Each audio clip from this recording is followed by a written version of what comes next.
Hi hello అందరికి నమస్తే. ఆంధ్రప్రదేశ్లో ఎంత దారుణమైనటువంటి పరిస్థితులు ఉన్నాయి అనడానికి కేతిరెడ్డి పెద్దారెడ్డికి సంబంధించినటువంటి ఆ ఎపిసోడే పెద్ద ఎగ్జాంపుల్.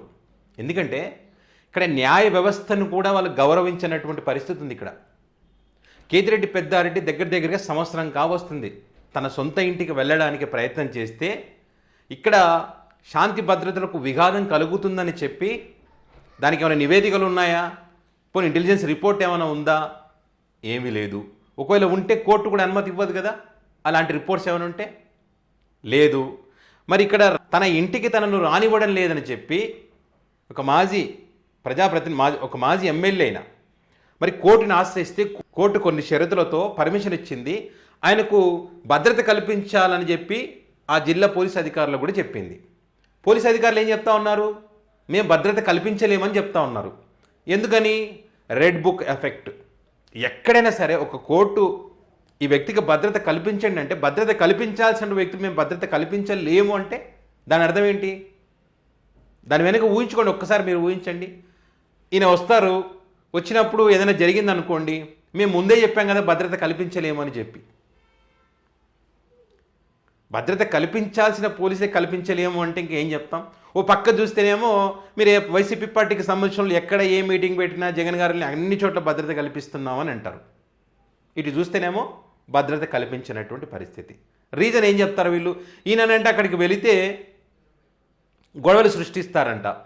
గొడవలు సృష్టించేసి మరి అక్కడ ప్రశాంతమైనటువంటి వాతావరణాన్ని ఒక విధ్వంసంగా మారుస్తారు. కాబట్టి ఈయన రానివ్వకూడదని చెప్పి అక్కడ ఉన్నటువంటి తాడిపత్రి మున్సిపల్ చైర్పర్సన్ జేసీ ప్రభాకర్ రెడ్డి గారు ఈ చెప్పడంతో మరి పోలీసు అధికారులు అక్కడ రానివ్వట్లేదనేది చర్చ.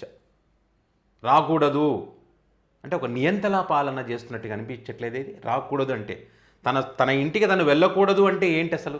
పోలీసు అధికారులు కూడా రక్షణ కల్పించలేమంటున్నారు. అది కూడా కోర్టు పర్మిషన్ ఇచ్చినా కూడా 2025 మే 2న ఆంధ్రప్రదేశ్ హైకోర్టు కేతిరెడ్డి పెద్దారెడ్డికి తాడిపత్రిలో వెళ్లేందుకు షరతులతో కూడిన అనుమతి ఇచ్చింది. పోలీసులు భద్రత కల్పించమని కూడా చెప్పింది.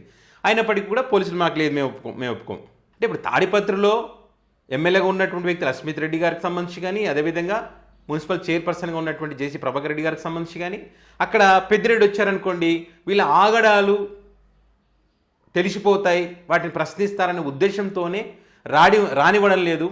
మరి టీడీపీ పార్టీ పట్టు కోల్పోతుంది ఇక్కడ ఈయన వస్తే. ఎందుకంటే ఆ ప్రాంతానికి వెళ్ళగానే యాక్టివ్ అవుతారు వాళ్ళంతా, వైసీపీ శ్రేణులంతా యాక్టివ్ అవుతారు. తమ నాయకుడు రాగానే ఆ నాయకుడు చూస్తే ఒక ధైర్యం వస్తుంది, మాకు మా నాయకుడు ఉన్నాడు కదా అనే ధైర్యం. ఆ ధైర్యం రాకూడదు. ఆ ధైర్యం వస్తే మా పనులు కావు అని ఇప్పటికే జేసీ ప్రభాకర్ రెడ్డి గారు మేము ఇక్కడ గెలవము అని చెప్తున్నాడు ఆయన. మరి శాంతి భద్రతలకు విఘాతం కలిగించకుండా పెద్దారెడ్డి ఒక రాక్షసులని చెప్పి కేతిరెడ్డి పెద్దారెడ్డి ఆయన వస్తే ప్రజలు సంతోషంగా ఉండాలని చెప్పినప్పుడు మరి మీరే దేవుడు అయినప్పుడు ఎందుకు ఓడిపోతానే మీ నోటి వెంట మీరు చెప్పారనేది ఎవరికి అర్థం కాదు. ఈరోజు కూడా ఒక సంవత్సరం తర్వాత మరి ఆయన సొంత ఇంటికి ఎంట్రీ ఇచ్చారు. ఉలిక్కిపడ్డారు. అంటే ఒకవేళ వస్తే రాళ్ళదాడి చేయాలని కూడా సిద్ధంగా ఉన్నారని ఒక చర్చ సోషల్ మీడియా వేదిక గట్టిగా జరుగుతూ ఉంది. తన ఇంటికి తను వస్తే ఇప్పుడే మున్సిపల్ అధికారులు ఇంటికి కొలతలు కూడా వేశారంటే ఈయన ఇల్లు ఏదో అక్రమంగా నిర్మించారని కూల్చివేయాలని చెప్పి. ఇప్పుడు గుర్తుకొచ్చిందంట వాళ్ళకు. ఇంటికి వచ్చిన తర్వాత చూడండి ఒకసారి, నీకు తీసుకెళ్ళిపోయారు ఇక్కడ ఉండకూడదని చెప్పి.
అది తన ఇంట్లో ఉన్నటువంటి వ్యక్తిని మీరు ఇంట్లో ఉండొచ్చు, మీకు ఆ హక్కు ఉంది, కోర్టు కూడా అనుమతి ఇచ్చింది, కానీ ఉండకూడదు అని తీసుకెళ్ళిపోయారు అక్కడి నుంచి, తాడిపత్రి ఉండకుండా. ఇదే విచిత్రము. మరి మనం ఎక్కడున్నామో మనకు అర్థం, పాకిస్తాన్లో ఉన్నామా లేకపోతే ఎక్కడున్నామో మనకైతే తెలియదు, అర్థం కావట్లేదు అసలు. ఇలాంటి దారుణమైన పరిస్థితులు ఉన్నప్పుడు ఇది మంచి ప్రభుత్వం ఎట్లా అవుతుంది? మరి వైసీపీ వాళ్ళు ఇది రెడ్ బుక్ రాజ్యాంగం అని అనకుండా ఎందుకుంటారు? అలా అన్న వాళ్ళని మేము అరెస్టులు చేస్తాం, పోస్టులు పెట్టిన వాళ్ళని అరెస్ట్ చేస్తామని చెప్పి సోషల్ మీడియా ప్రశ్నించే వాళ్ళని కూడా ఈరోజు మనం వాళ్ళ మీద కేసులు పెడతా ఉన్నాం. సుప్రీంకోర్టు న్యాయస్థానమే చెప్పింది ప్రభుత్వం యొక్క తప్పులు ఉంటే సోషల్ మీడియా వేదికగా ప్రశ్నించే హక్కు ఉంది అని చెప్పి. ప్రజాస్వామ్యంలో మనకు హక్కు ఉంది, రాజ్యాంగం మనకు కల్పించిందని చెప్పి దాన్ని కూడా తొంగలో తొక్కేస్తూ ఉన్నాం. ఇక్కడ హైకోర్టు అనుమతి ఇచ్చినా కూడా రక్షణ కల్పించాల్సినటువంటి పోలీసులు రక్షణ కల్పించకుండా తన హక్కుని భంగం కలిగిస్తూ ఇక్కడ నుంచి వేరే ప్రాంతానికి తీసుకువెళ్ళినటువంటి పరిస్థితిని ఏమంటారో మీరే డిసైడ్ చేయండి.